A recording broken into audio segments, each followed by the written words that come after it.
नमस्कार प्रिय मित्रों, स्वागत है आप सभी का अपने चैनल कथा साहित्य दर्पण में। मित्रों, आज से हम लोग सुनने जा रहे हैं जगदीश चंद्र जी के द्वारा लिखा हुआ एक उपन्यास धरती धन अपना, जो कि दलित उपन्यास कहा जा सकता है, जिसमें दलितों की और निम्न जात की, खास तौर से चमार जाति की पीड़ा को बेहद मार्मिक ढंग से प्रस्तुत किया गया है।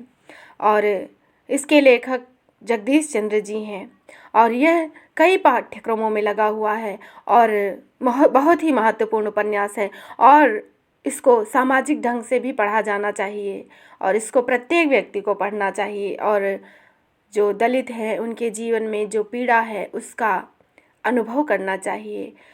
इस उपन्यास में दलितों के साथ जो अत्याचार होते हैं, कैसे उनका नरकीय जीवन होता है, उसका वर्णन किया गया है। इनके लेखक जगदीश चंद्र जी जो हैं वह दलित लेखक है और बहुत ही मार्मिक उनकी प्रस्तुति रही है। और मित्रों, आपसे पहले ही निवेदन करना चाहूँगी कि आप इसको शेयर करें, सभी लोगों को बताएं, इसको अवश्य ही सुने। यह एक सुना जाने योग्य बहुत ही बेहतरीन उपन्यास है। तो थोड़ा सा लेखक का परिचय देखेंगे और उसके बाद हम चलेंगे उपन्यास पर और यह विस्तृत श्रृंखला चलेगी, कई भागों में आएगी। तो आप सभी को ज़रूर सुनिएगा और दूसरे लोगों तक, ज़रूरतमंद लोगों तक ज़रूर पहुंचाइएगा। धरती धन्ना अपना के लेखक जगदीश चंद्र का जन्म पंजाब के होशियारपुर जिले में 23 नवंबर 1930 को हुआ। घोड़ेवाहा उनका पैतृक गांव था। रहलन उनकी ननिहाल थी। दुसहावा जालंधर में उनकी शिक्षा दीक्षा हुई और उन्होंने अर्थशास्त्र से एमए किया। धरती धन्ना अपना उपन्यास पंजाब के दोआब क्षेत्र के दलितों की कहानी है, जिसको लेखक ने अपनी लेखनी का आधार बनाया है। मुख्य पात्रों काली व ज्ञानों की प्रेम कहानी के जरिए हमारे सामने दलित समाज में होने वाली बुराइयों, अत्याचारों का वर्णन किया है।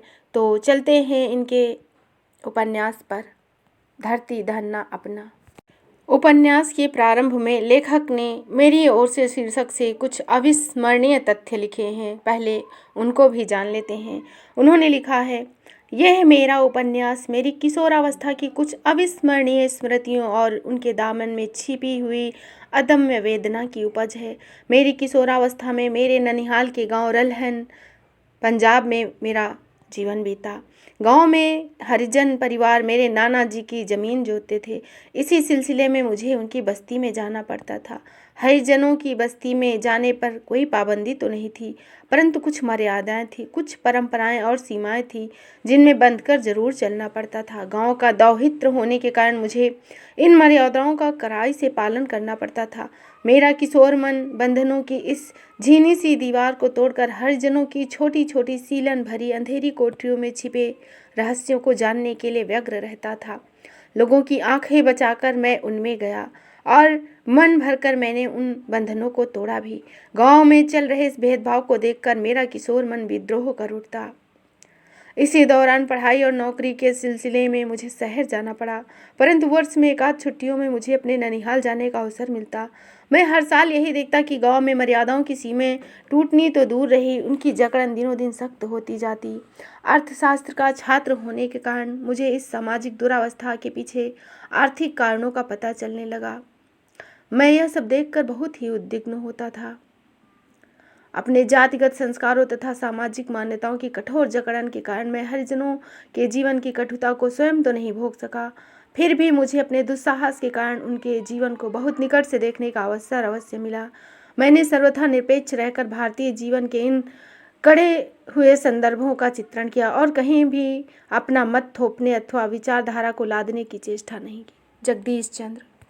मित्रों, यह थे लेखक के द्वारा प्रस्तुत दो शब्द। अब चलते हैं मूल उपन्यास पर।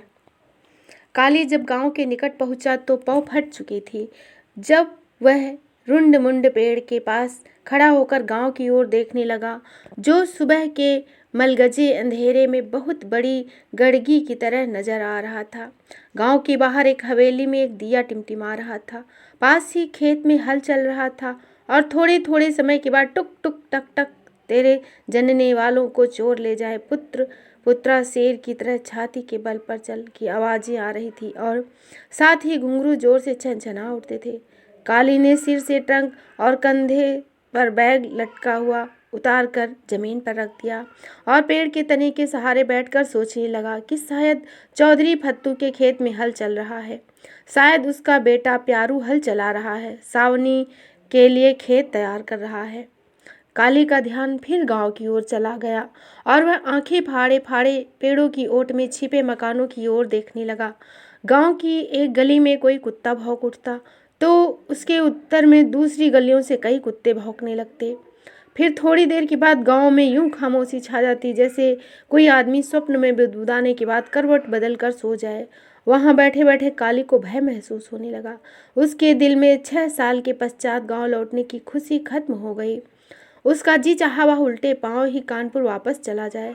उसे याद आया जब वह गांव के लिए चला था तो कितना प्रसन्न था। उसने चाहा था कि उड़कर वह पहुंच जाए और अब गांव के निकट पहुंचकर सिर्फ 5 खेत दूर है तो वह लौट जाना चाहता है। फिर उसे अनायास ही चाची का ख्याल आया। उसकी आंखें भर आए। उसने सोचा क्या पता वह जिंदा भी होगी या नहीं। हो सकता है उसके गांव छोड़ने के थोड़े दिन बाद वह मर गई हो। यह भी संभव है कि वह जिंदा हो, पता नहीं किस हाल में हो। जब मुर्गे ने बांग दी तो काली हड़बड़ा कर उठ बैठा और सामान उठाकर जल्दी जल्दी गांव की ओर चल दिया। जब वह पहली हवेली तबेले के पास पहुंचा तो एक कुत्ता कान फड़फड़ा कर उठा और भौंकता हुआ उसके आगे आगे चलने लगा। उस कुत्ते से पहचान की कोशिश की लेकिन दूर से ही क्षण अपने इस प्रयास पर उसे हंसी आ गई। वह अपने दाएं बाएं मकानों को पहचानने की कोशिश करता हुआ तेज तेज कदम उठाता रहा। गांव की अभिन्न गंध उसे कदम कदम पर अपने से परिचित करा रही थी। वह नथुने फुला फुला कर उसे सूंघ रहा था। जब वह किसी मकान या हवेली के सामने पहुंचता तो उसके मस्तिष्क में कई तस्वीरें उभरती लेकिन वह उनसे आंखें चुराता आगे बढ़ जाता। चौधरियों के मोहल्ले के बाद स्कूल आ गया। 4 कक्षाओं के इस स्कूल में कालीन ने भी कुछ समय तक मुंशी के पांव दबाए थे, उंगलियों के पटाखे निकाले और डंडे खाए। वह स्कूल के सामने रुक गया और मुंशी शिवराम के बारे में सोचने लगा, जिनके लिए जाटों के लड़के साग, गन्ने, गाजरे, मूलियां इत्यादि लाते थे और कमियों के लड़के अपने सिर पर उठाकर उससे घर तक पहुंचाते थे। स्कूल की हालत जैसे पहले खराब थी वैसे अभी भी दिखाई दे रही। काली के मन में चौधरी हरनाम सिंह की यादों का बस्ता खुल गया और वह शरीर में सिंहरन सी महसूस करके उन्हें झटकता हुआ आगे बढ़ गया। स्कूल से कुछ दूर आगे उसे मंदिर का कलश नजर आया। मंदिर के चारों ओर गांव के दुकानदारों के चौबारे थे। वह पंडित संतराम के बारे में सोचने लगा जो हरिजनों को देखकर दूर से ही दुर दुर शुरू कर देता था। वह थोड़ा आगे बढ़ा तो उसकी नजरें गिरजाघर के बच्चों की बाहों की तरफ फैले हुए क्रॉस पर गड़ गई। गांव के पादरी का मस्कीन चेहरा आंखों के सामने घूम गया। थोड़ा और आगे बढ़ जाने पर उसने जोर की ठोकर लगी और वह गिरते गिरते बचा। गोबर की तेज बदबू ने उसे चमादड़ी के निकट होने का संकेत दे दिया। इस स्थान पर बड़ा रास्ता काफी गहरा हो गया क्योंकि गांव में बरसात का सारा पानी इसी रास्ते से चों में जाता था। कुछ क्षण के बाद वह चमादड़ी के बाहर कुएं पर पहुंच गया। कुएं के गिर्द गंदे पानी और कीचड़ की छपड़ी बनी हुई थी।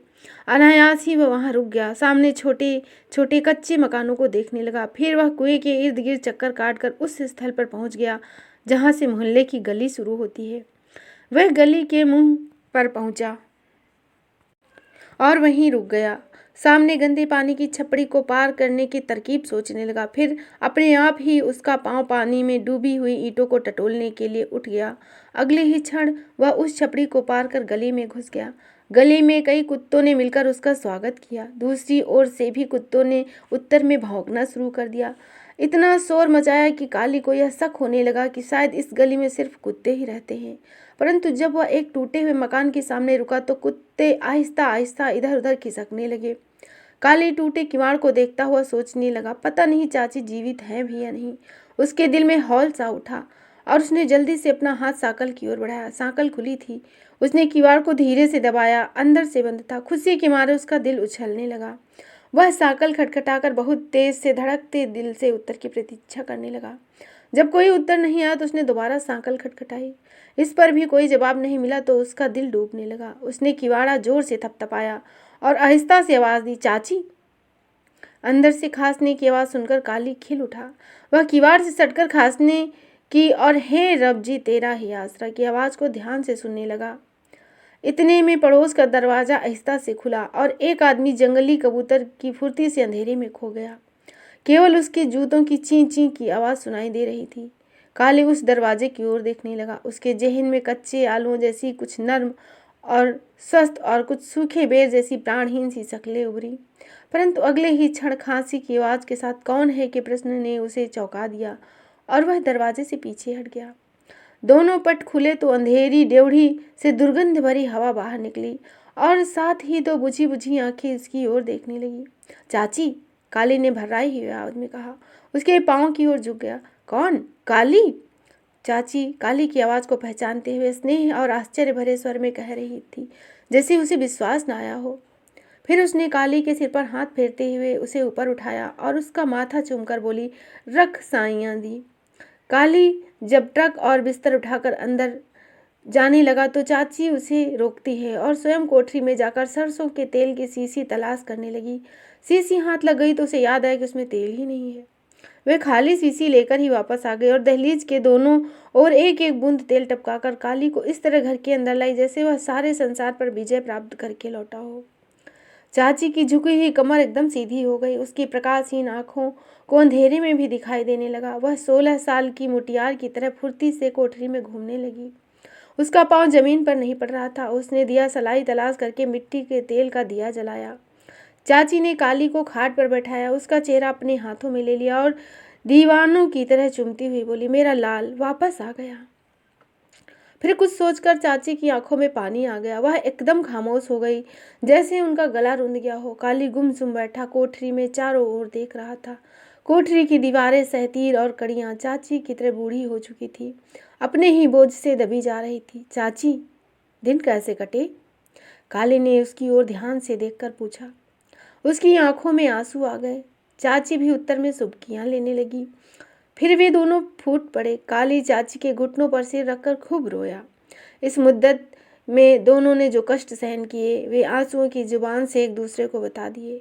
रो रो कर काली को जब हिचकी आने लगी तो चाची उसे पुचकारती हुई बोली, ना रो पुत्तरा, ये सब तकदीर का चक्कर था। तेरा चाचा जिंदा होता तो तुझे पताल से भी खोज लाता, तुझे गर्म हवा तक न लगने देता। कहकर चाची फिर रोने लगी तो काली ने उसे दिलासा देते हुए कहा, चाची, अब मैं एक पल के लिए भी तेरे से अलग नहीं रहूंगा, दिन रात तेरी सेवा करूंगा। चाची हिचकियां लेते हुए बोली, काका, तूने भी तो अनर्थ किया। रंडी चाची को यूं छोड़कर चले गया। रंडी यानी विधवा, जैसे तेरा उसके साथ कोई रिश्ता ही नहीं था। मैं तो पहले ही मुसीबतों की मारी थी, दिन रात तुझ में खोई रहती थी। रह रहकर दिल में हौल उठता था। जिसने जो उपाय बताया वह किया। रेवड़ से बिछड़ी हुई बच्चिया को कभी देख लेती तो रो रो कर मैं अपना बुरा हाल करती और सोचती कि मेरा काले भी परदेश में इसी तरह डावाडोल और खोया खोया फिरता होगा। दिन रात मैं नीली छतरी वाले से यही विनती करती कि मेरा लाल ठीक ठाक हो, मैं उसके हाथों में ही मरूं। फिर उसने काली को ध्यान से देखते हुए पूछा, काका, क्या मैं तुम्हें कभी याद नहीं आती थी? काली ने मुंह फेर लिया और रुंधी हुई आवाज़ में बोला, चाची, तेरी याद ही तो मुझे गांव खींच लाई है। काली ने अपना सिर चाची की गोद में रख दिया। चाची ने उसे चौड़े कंधे पर हाथ फेरते हुए कहा, आज तेरा बाप जिंदा होता तो तुझे देखकर कितना खुश होता। उसने तो तुझे जी भर देखा भी नहीं और मौत ने आ घेरा। तेरी माँ को प्लेग खा गया। तेरे चाचा चप्पे चप्पे गिनकर तुझे पाले पोसे, लेकिन उसे भी हैजे ने खा लिया। तुम्हें तो शायद उसकी सूरत भी याद ना हो। सारे खानदान का तू ही तो एक चिराग है। चाची फिर फूट फूट कर रोने लगी। काली उसकी गोद में सिर रखे हुए उन दिनों को याद करने लगा जब वह 6 साल का बच्चा था, भूखा प्यासा फटे हाल घर से चोरी करके भागा था। चाची भी अतीत में खोती हुई अपने दुखों को याद करके बार बार रो पड़ती। दोनों ने बहुत देर तक गुमसुम बैठकर अपने अपने अतीत को याद किया। चाची के दिल में जैसे हौल उठा और काली का माथा चूमती हुई बोली, लेकिन पुत्रा, परदेसी पंछी भी उड़ते उड़ते 2 साल में फेरा डाल जाते हैं। तू तो ऐसा गया कि कोई खबर ही ना दी। फिर वह अपने आंसू पोंछती हुई बोली, काका, मुझे सिर्फ तेरा ही आसरा है, तेरे ही सहारे उड़ती फिरती हूँ। अब तू आ गया है तो यह कोठरी भी भरी भरी मालूम हो रही है। तू बाहर था तो यह कोठरी भी मुझे उजाड़ दिखाई देती थी। चाची, अब मैं कभी एक पल के लिए भी तुम्हें छोड़कर नहीं जाऊंगा। खाट के नीचे पाँव नहीं रखने दूंगा। दिन चढ़ने तक दोनों का मन हल्का हो चुका था। चाची ने काली के लिए बिस्तर बिछा दिया और बोली, तू घड़ी भर सो ले, पता नहीं कितने दिनों का सफ़र करके आया है। मैं गली में तुम्हारे आने की खबर बता दूँ। चाची गली में आई, परंतु उल्टे पैर वापस आ गए और काली की खाट के पायते बैठते हुए बोली, काका, मैं सोच रही हूँ कि इस तरह बताने के बजाय गली में चुटकी चुटकी शक्कर बांट दूँ, सबको अपने आप ही पता चल जाएगा। और फिर तुम्हारी वापसी की मुझे तुम्हारे ब्याह से भी ज़्यादा खुशी है। बता, तेरी क्या मर्जी है। चाची, जो जी में आए कर, तुम्हारी मर्जी मेरी मर्जी, कहकर काली ने करवट बदल ली। चाची फिर भी चारपाई पर बैठी रही तो काली आश्चर्य में पड़ गया। उसे अकस्मात ही जैसे कुछ याद आया। वह जल्दी से उठा और अपना ट्रंक का ताला खोलकर कपड़ों की तह से उसने बहुत से नोट निकाले और चाची की ओर बढ़ाता हुआ बोला, लो, चाहे शक्कर की बोरी ले आओ। चाची ने बहुत से नोट देखे तो आश्चर्य से उसकी आंखें फट गई। वह उन्हें कपड़ों की तहों में छिपाती हुई बोली बनावटी गुस्से से, मुझे कोई दुकान खोलनी है, 4 पैसे दे दे, छज्जू शाह की दुकान से आधा सेर चीनी ले आऊं। काली ने 10 रुपए का नोट चाची के हाथ में थमा दिया तो वह ऊंची आवाज में बोली, ये क्या है, तो मुझे टूटे पैसे दे, इससे छोटा नोट नहीं है मेरे पास। काली ने 10 का नोट उसकी हथेली में दबाते हुए कहा। चाची ने नोट को फैलाकर देखा और घबराई हुई आवाज में बोली, संदूक को जल्दी से ताला मार, कहीं छिपा दे, यहाँ लोगों की नज़र बहुत बुरी है। पिछले दिनों ब्यास के पार से बंतों की भतीजी आई थी। उसकी शादी हुई 2 महीने ही बीते थे। उसके गहने कपड़े देखकर प्रीतों ने नज़र लगा दी। उस बेचारी का सब कुछ रातों ही रात चोरी हो गया। काली चाची की बात पर कुछ क्षण तक हंसा, फिर उसके कहने से ट्रक को कोने में छिपा दिया। चाची 10 रुपए के नोटों को कई तहों में छिपाकर गली में आते जाते लोगों की नज़र बचाती हुई शक्कर लेने के लिए छज्जू शाह की दुकान की ओर चली। चाची के जाने के बाद काली कुछ समय तक खाट पर लेटा रहा। 6 वर्षों के विछोह ने उसके मन में गांव और गांव वालों के प्रति अजनबीपन पैदा कर दिया। यह सोच उसे डर लगता कि थोड़ी ही देर में मोहल्ले की स्त्रियां, बच्चे, मर्द उसके घर में जमा हो जाएंगे, उसे तरह तरह के प्रश्न करेंगे। काली प्रसन्न होने के बजाय बहुत बेचैन था। वह चाहता था कि यह घड़ी किसी तरह टल जाए। वह खाट पर करवटी बदल रहा था। रात भर जागते रहने के बावजूद नींद कोसों दूर थी। जब लेटे लेटे मन ऊब गया और बेचैनी बढ़ने लगी तो वह उठकर कोठे पर आ गया। बोधी सीढ़ी के आखिरी डंडे पर खड़ा होकर सामने देखने लगा। चमादड़ी के कोठों पर से दूर तक खुले फैले खेत, बाईं ओर चौं की चमकती रेत थी। चौक के दोनों ओर बांध बना दिए गए थे। इन्हें काली हैरानी से देख रहा था और खुशी से भी। चमादड़ी के पास ही चौक के परले किनारे पर बड़े बड़े पेड़ों से घिरा हुआ तकिया यानी चौपाल था। दाईं ओर मंदिर और महाजनों के मकान थे, चौबारे थे। उनमें से परे स्कूल और लंबरदारों के मकान और हवेलियाँ थी। पश्चिम में गप्पियों के घर थे। भेदी और भट्टियों और चुनौतियों के मोहल्ले थे। काली ने सीढ़ी चढ़कर पास ही छत पर खड़े होकर चमादड़ी के कोठों पर नजर दौड़ाई। मटमैले रंग के कच्चे और छोटे छोटे कोठे चौक के दाएं किनारे पर फैले हुए थे। मोहल्ले के अंदर एक छोटा सा चौगान था जिसके बीचों बीच बेरी की सोन बेरी थी। चमादड़ी में ही एक लंबी और तंग गली थी जो सारे मोहल्ले में कहीं सीधी और कहीं बल खाती हुई घूम जाती थी। मोहल्ले के बाहर गोबर और कूड़े के ढेर थे। वह चमादड़ी के कोठों को देखने लगा। पूरे मोहल्ले में एक भी ऐसा कोठा नहीं था जिसमें पक्की ईंट लगी हो। पिछली बरसात के बाद इनकी अभी पुताई तक नहीं की गई थी और प्रत्येक घर से कड़वा धुआं ऊपर उठ रहा था। सभी के घरों में खामोशी छाई हुई थी।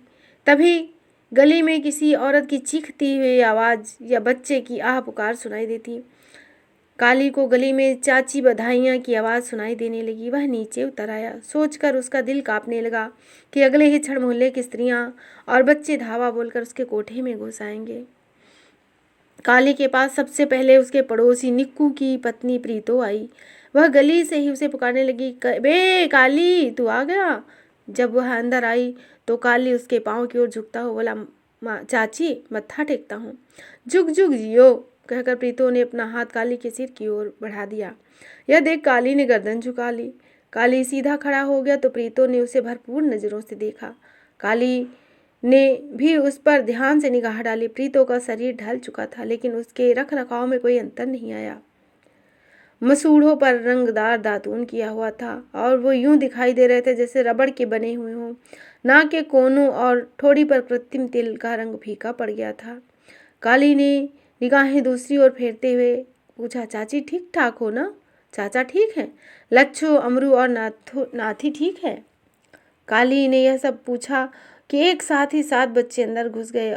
उनमें से 3 बच्चे, लच्छू, अमरू और नाथी को तो काली ने पहचान लिया, लेकिन बाकी उसके लिए अजनबी थे। वह आगे बढ़कर अमरू को बाजू से उठाता हुआ बोला, सुन अमरू, तू तो ऐसा का वैसा ही है, घिसा हुआ छटाकी पहलवान। फिर लच्छो की ओर देखते हुए बोला, लच्छो क्या हाल है? तू तो बहुत बड़ी हो गई है। लच्छो ने मुस्कुराते और शर्माते हुए मुंह दूसरी ओर फेर लिया। चाचा तो काम पे गया होगा? काली ने प्रीतो की ओर देखते हुए पूछा। नहीं, काम पर वह कहाँ जाता है, वह तो चौधरी है। चौधरी पंचायत में बैठता है, ताकि ये उसे उठा तो साह की दुकान पर जा बैठा, वहां से उठा तो किसी और के घर पे धरना दे दिया। प्रीतो ने नफरत भरी आवाज में कहा। क्या उसने अफीम छोड़ दी? कहाँ, अब तो वह पोस्त भी पीने लगा है। साल भर डेरे वाले महंत के पास रहा, वहां से पोस्त पीना भी सीख आया। प्रीतो ने उत्तर दिया। काली ने छोटे बच्चे पर निगाह डाली और प्रीतो की ओर देखा तो वह हंसती हुई बोली, ये सारी फौज मेरी ही है, और घर से बाहर निकल गई। इतनी देर में जीतू और उसकी माँ निहाली आ गए। काली निहाली के पाँव की ओर झुकता हुआ बोला, ताई मत्था टेक गए। फिर उसने जीतू को अपनी भुजाओं में लेकर भींच लिया और कुछ क्षण पश्चात उसे छोड़ता हुआ बोला, सुना जीतू, ठीक हो ना? हाँ, तू अपनी सुना, तू कहाँ रहा इतनी देर? हम तो तेरी इंतजार में औसियाँ डाल डाल हार गए। जीतू ने काली के तगड़े सुडौल गठे हुए शरीर को निहारते हुए कहा। जीतू ने सख्त और प्रौढ़ शरीर को देख कालू ने महसूस किया कि बालपन के बाद जीतू पर यौवन और बुढ़ापा एक साथ शुरू हो गए। प्रीतो काली की ओर प्रशंसा भरी नजरों से देखती हुई जीतू से बोली, जीतू तू भी शहर चला जा, काली की तरह मोटा ताजा होकर वापस आ जाना। खुराक हो तो गाँव में भी शरीर बन जाता है, रूखी रोटी खाकर तो शरीर नहीं बनेगा ना, ताई निहाली ने कहा। अच्छा काली, मैं घर जाऊं, दोपहर में आराम से बैठकर गप लड़ाएंगे, जीतू ने काली के कंधे थपथपाते हुए कहा और बाहर निकल गया। काली के घर में स्त्रियां और बच्चों की भीड़ क्षण प्रति क्षण बढ़ती जा रही थी। वह हर औरत के पांवों की ओर झुक झुक कर मत्था टेकता, बच्चों को बाहों में उठाकर प्यार करता। जब बंतु की पत्नी प्रसन्नी आई तो काली उसे पहचान न सका। वह उसके पांव की ओर झुका तो प्रीतो उसे डांटती हुई बोली, फोटू यह क्या कर रहा है? यह प्रसन्नी है, बंतु की घर वाली, तू इसका जेठ लगता है, उल्टा ये तेरे को मत्था टेकेगी। यह सुन काली लज्जित हो गया और प्रसन्नी ने दबी दबी हंसी के साथ छोटा सा घूंघट निकाल लिया। काली औरतों के मैले कुचैले फटे पुराने कपड़े और नाक सुड़गुड़ाते हुए नंगे धड़ंगे बच्चों को देखता हुआ सोचने लगा, वह किस दुनिया में आ गया। कई औरतों और बच्चों की पलकें गुलाबी थी और उन पर एक बाल भी नहीं था और उनसे निरंतर पानी बह रहा था। उनके शरीर और कपड़ों से पसीने की ऐसी दुर्गंध आ रही थी जिससे काली अपना परिचय खो चुका था। बच्चे चकित होकर काली को देख रहे थे। जब वह किसी को पुचकारता तो वह शर्मा कर अपनी माँ की टांगों से लिपट जाता।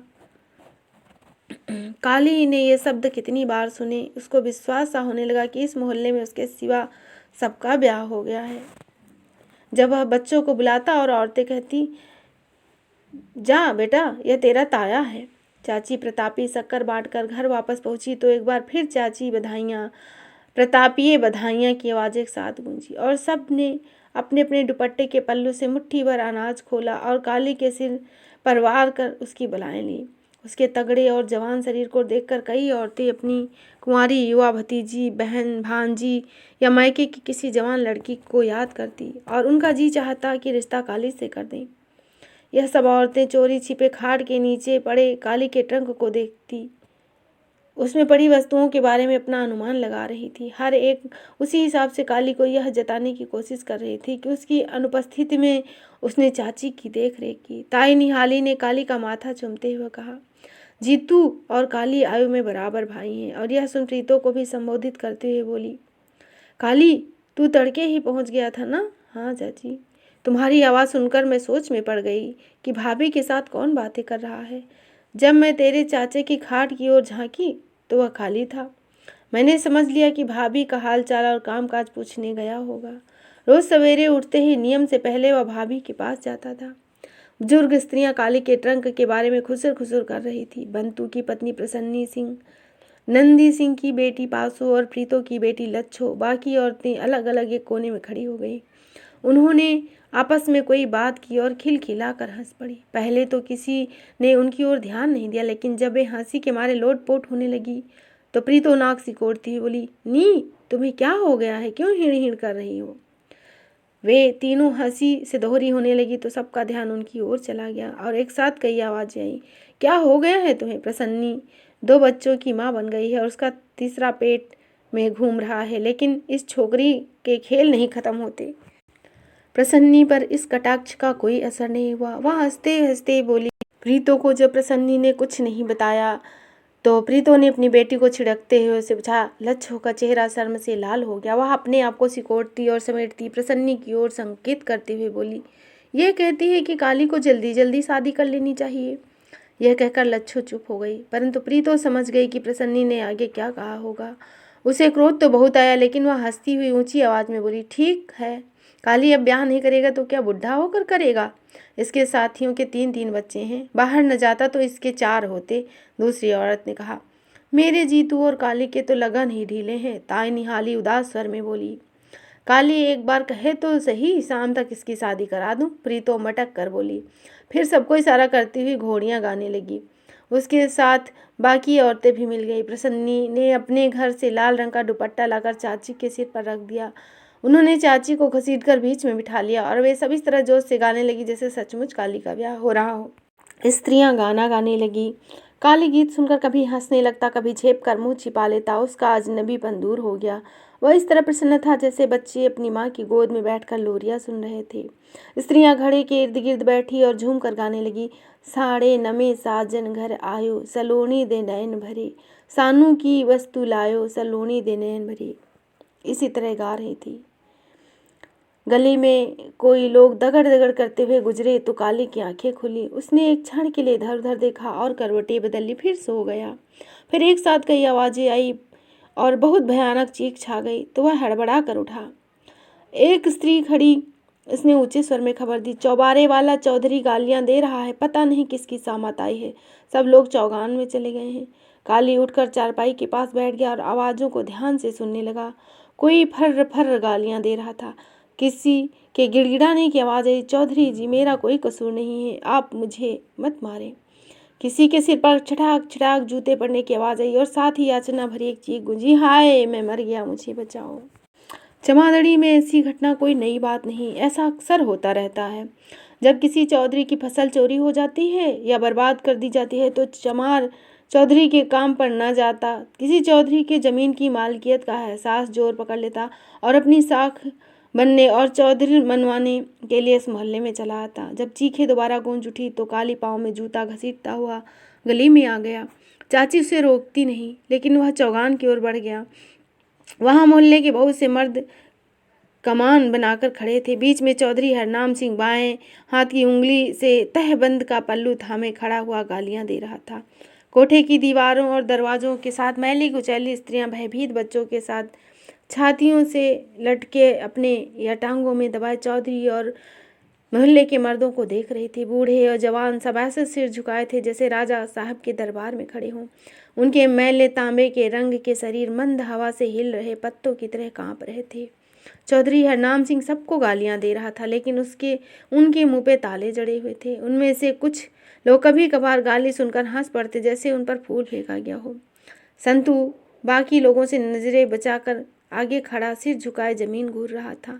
चौधरी उसे गाली देकर पुकारता है तो वह ढिठाई से हंसता है। यह देख चौधरी का क्रोध बढ़ गया और कड़कती हुई आवाज में बोला, इधर आ संतू के पुत्र।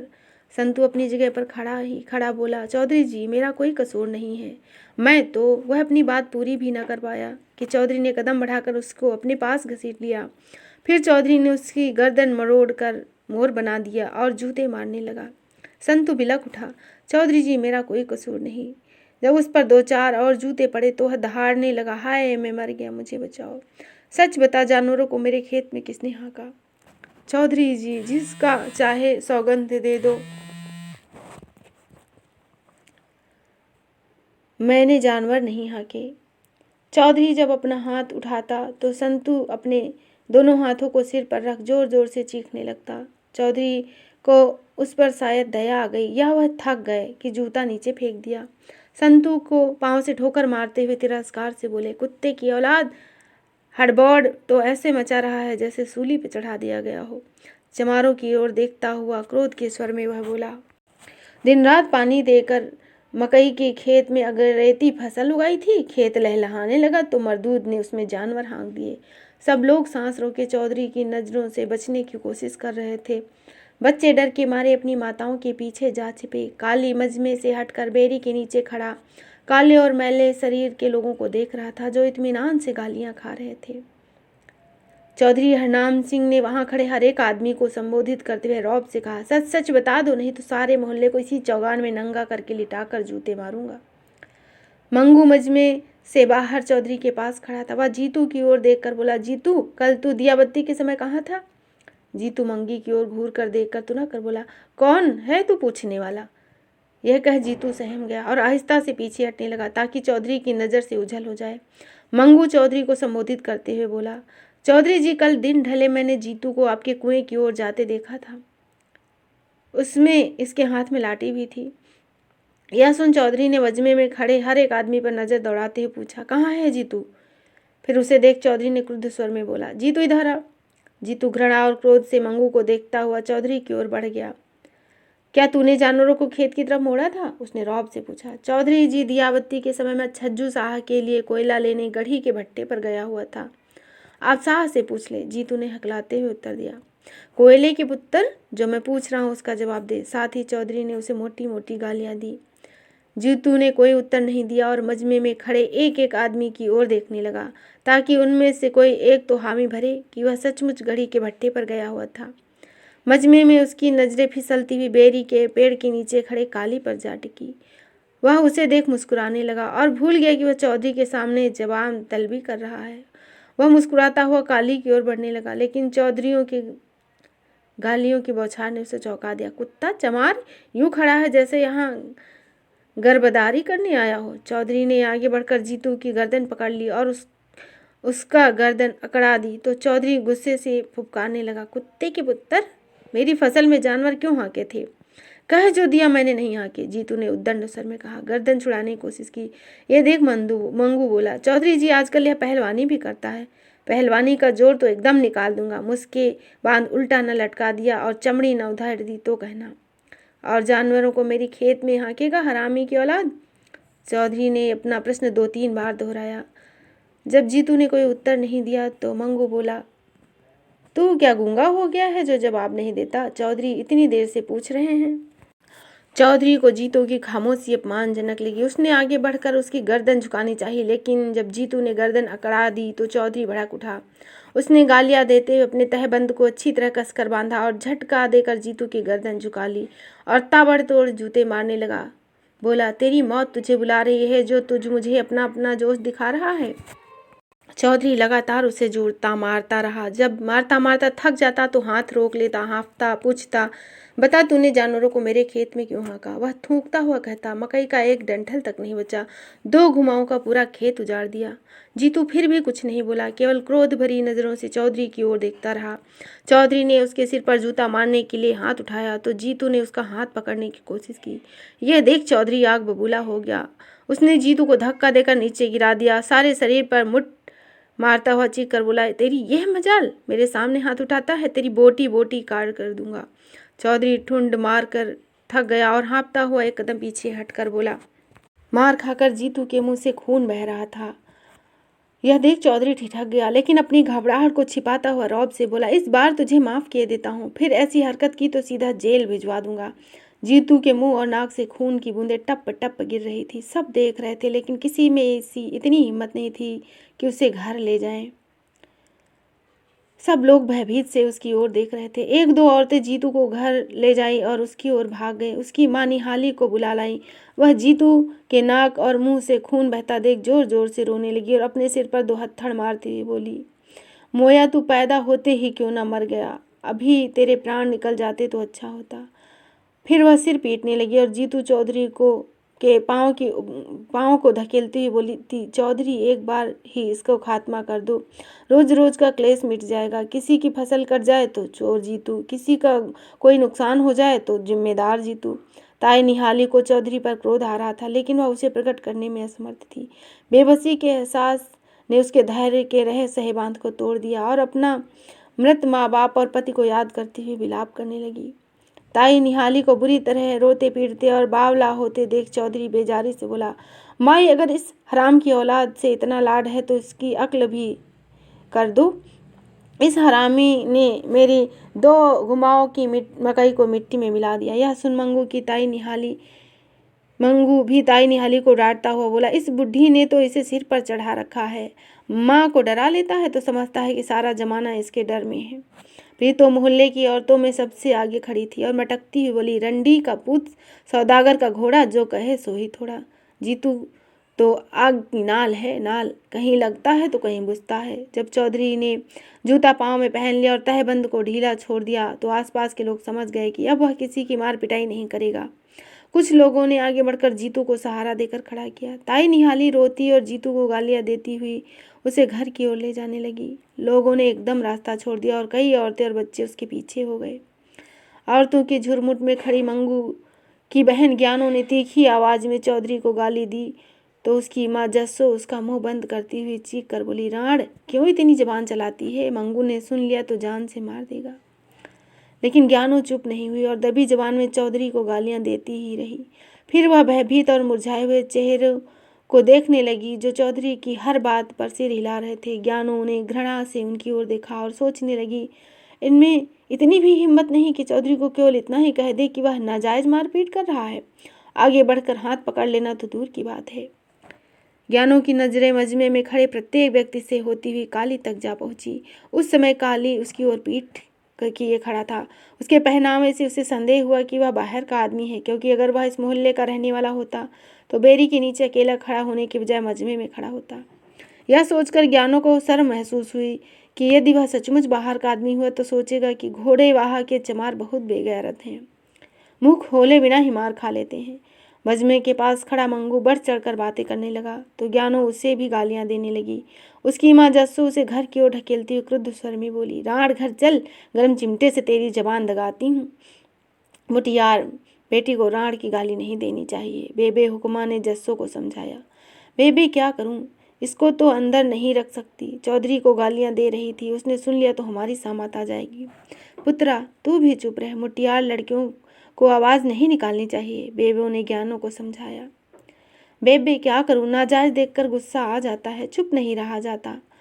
जस्सो ज्ञानों को भला बुरा कहती हुई उसकी ओर लपकी तो वह अपने घर की ओर दौड़ी। जीतू को उसकी माँ घर ले गई तो चौधरी अपनी फसल की बर्बादी की रुदात सुनाने लगा। ज़्यादातर लोग चौधरी के इर्द गिर्द खड़े थे, उसे हर बात पर सिर धुन रहे थे। चौधरी ने जब छज्जू शाह को अपनी ओर आते देखा तो और भी ऊंचे स्वर में बोलने लगा। उसके निकट आ छज्जू शाह बोला, चौधरी जी चमादड़ी के कुएं के पास जा रहा था, वह नंद सिंह को बताया कि आपकी 2 घुमाओं की अगरेती मकई जानवरों ने उजाड़ दी है।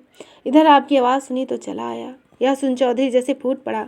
साहा 2 घुमाओं मकई पर सुहागा फिर गया, पूरा खेत उजड़ गया, इतनी अच्छी फसल थी। ओहो, यह तो बहुत नुकसान है, अनर्थ है, छज्जू शाह ने खेत प्रकट करते हुए कहा। फिर आसपास खड़े लोगों को समझाता हो बोला, मूर्खों क्यों ऐसी हरकतें करते हो। फिर उसने बाबे फत्तू को संबोधित करते हुए कहा, बाबा तू ही इन छोकरों को समझाया कर, जिस थाली में खाते हैं उसमें छेद नहीं करना चाहिए। फिर चौधरी हरनाम सिंह का हाथ पकड़ छज्जू शाह ने मिन्नत करते हुए कहा, चौधरी जी ये लोग आपके कमीन हैं, गलती कर बैठे, इन्हें माफ़ कर दो।